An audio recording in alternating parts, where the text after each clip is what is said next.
Baik, selamat datang kembali bersama Pak Eci.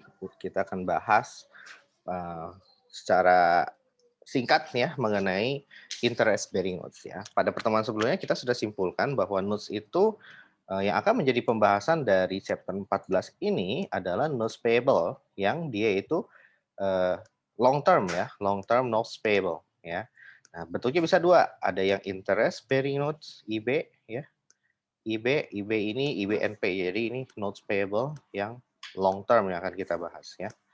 Kemudian juga setelah itu kita akan bahas ada 2 nih yang long term ini, ada yang interest bearing notes dan ada juga yang ZIB ya, zero interest bearing notes ya. Seperti itu. Nah, oke, zero interest bearing notes. Nah, yang interest bearing notes ada 2 juga. Ada yang di prinsipal dibayar ketika jatuh tempo (JT) ya. Ada yang prinsipalnya dibayar ketika dengan cicilan ya, cicilan. Nah, kemudian yang zero interest bearing notes juga sama, bisa 2 juga. Bisa yang prinsipalnya pokoknya dibayar ketika jatuh tempo dan bisa pokoknya dibayar dengan cicilan ya. Tapi kemungkinan yang akan kita jadikan fokus hanya yang interest bearing notes dengan yang 2 ini ya, ketika jatuh tempo dan juga dibayar dengan cicilan. Nah, kita akan lihat bentuknya seperti apa. Nah, kalau dia interest bearing notes yang prinsipalnya dibayar ketika jatuh tempo, maka ini mirip kayak bonds payable ya, kayak obligasi ya. Ini sama persis dengan obligasi ya. Pendekatannya, kemudian metodenya, pengukuran, pengakuan, pengukuran, pelaporannya sama. Nah, kalau dengan cicilan sedikit berbeda gitu ya. Kalau yang dibayar ketika jatuh tempo, maka dia akan ada yang namanya amortisasi atas premium ataupun diskon. Nah, kalau dia at par ya nggak jadi masalah, nggak ada amortisasi ya. Baik, nah pada yang pembahasan kali ini kita akan fokuskan kepada yang pertama dulu ya, yang ini dulu yang pertama ya, yang interest bearing notes dengan prinsipal yang dibayar ketika jatuh tempo ya, dan itu mirip kayak obligasi. Oke, kita bahas dulu.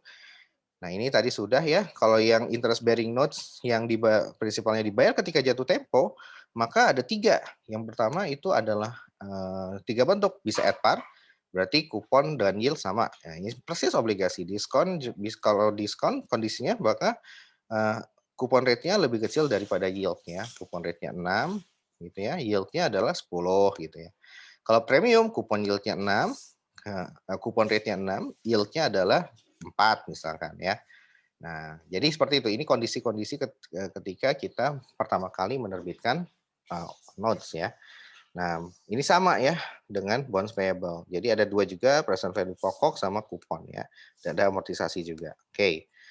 Nah, kemudian seperti apa contohnya? Kita langsung masuk ke Excel-nya saja ya. Jadi kita coba di sini, saya sudah bikin Excel-nya dan kita bahas saja langsung. Nah, di sini interest bearing notes yang diterbitkan at diskon ya. Pada tanggal 2 Januari 2017, Sportivitas menerbitkan notes payable ya, bukan obligasi ya.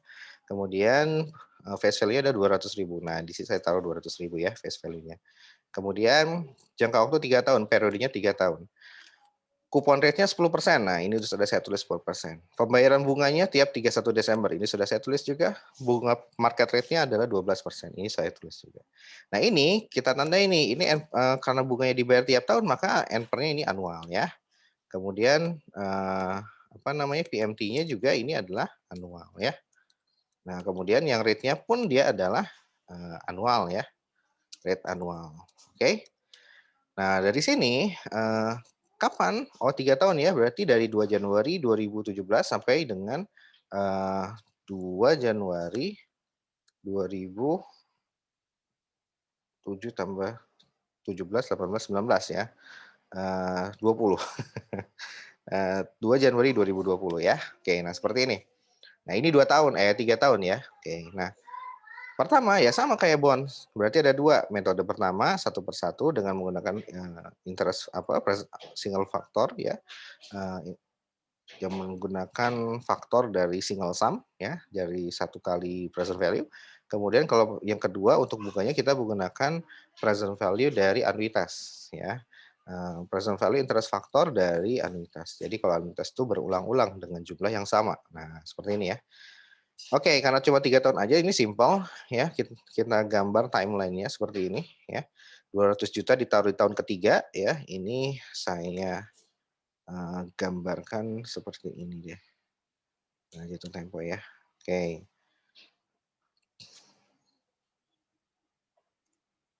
Oke.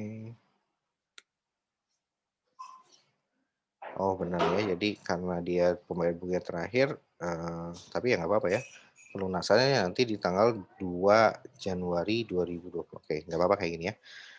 Oke, nah tapi pembayaran bunga kan di akhir, seperti itu ya. Ya agak sedikit berbeda tapi kita mengikuti soal saja. Oke, kita lanjutkan.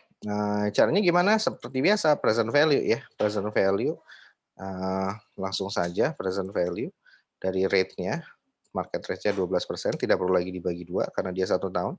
Periodenya adalah 3 tahun, periodenya adalah 3, kemudian juga PMT-nya adalah 0 ya. Kemudian future value-nya adalah yang minus 200 juta ya. Kemudian dari end of the period ya. Kita kurung tutup, enter. Nah, seperti ini ya. Oke, jadi seperti ini caranya. Kemudian yang untuk anuitasnya juga sama saja ya, 20 juta dari 12% ya.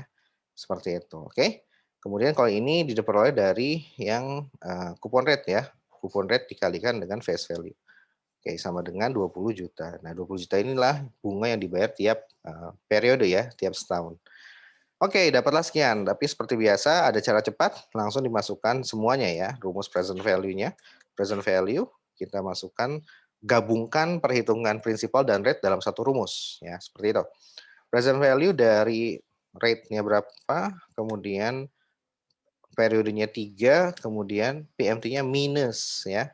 Minus 20.000, kemudian future value-nya minus 200 juta, tipenya adalah 0. Oke, kita enter. Nah, 190 sama semua ya, berarti sudah balance. Nah, dari sini kita bikin tabel amortisasi ya, diskon karena dia di bawah harganya ya, di bawah dari face value. Ya sudah, langsung saja kita tinggal bikin tabel amortisasi diskon. Ini tinggal dimasukkan ke atas gitu ya. Kemudian juga sama dengan yang 190 ini, cash paid-nya 20 juta tetap selama 3 periode. Interest expense-nya dari market rate dikali dengan market rate 12% dikali dengan carrying value pada awal tahun. Dapatlah sekian. Diskon, amortisasi diskonnya adalah interest expense dikurang cash paid-nya.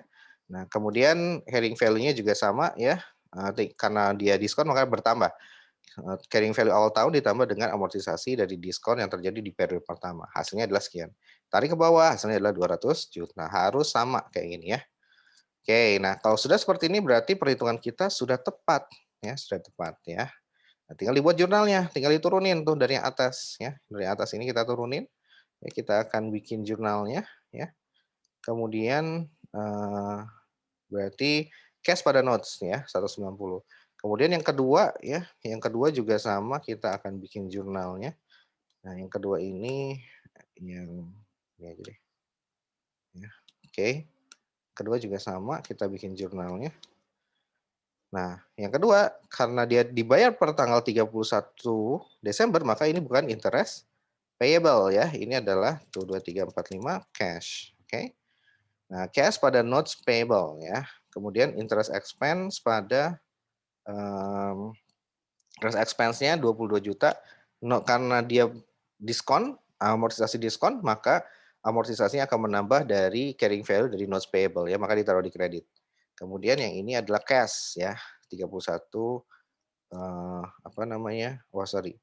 Di sini saya oh iya, sorry ya, ini interest payable. Jadi di sini saya pengen jurnal bukan yang periode pertama ya. Tapi ini periode pertama sih. Ya udah deh, balikin lagi. Apa ya? Nah, di sini tinggal sama dengan aja 2017. Tadi saya pengen mencontohkan yang ini maksudnya 2019 ya. Sehingga nanti di 2019 itu kan pada dasarnya bunga dibayar pada tanggal 31 Desember, tapi utangnya dilunasi per tanggal 2 Januari. Nah, sehingga ya dia ada payable ya. Seperti itu. Tapi oke, ini kita hapus aja kalau gitu. Oke, berarti udah kita buat aja deh nanggung. Untuk yang periode ketiga ini seperti ini ya.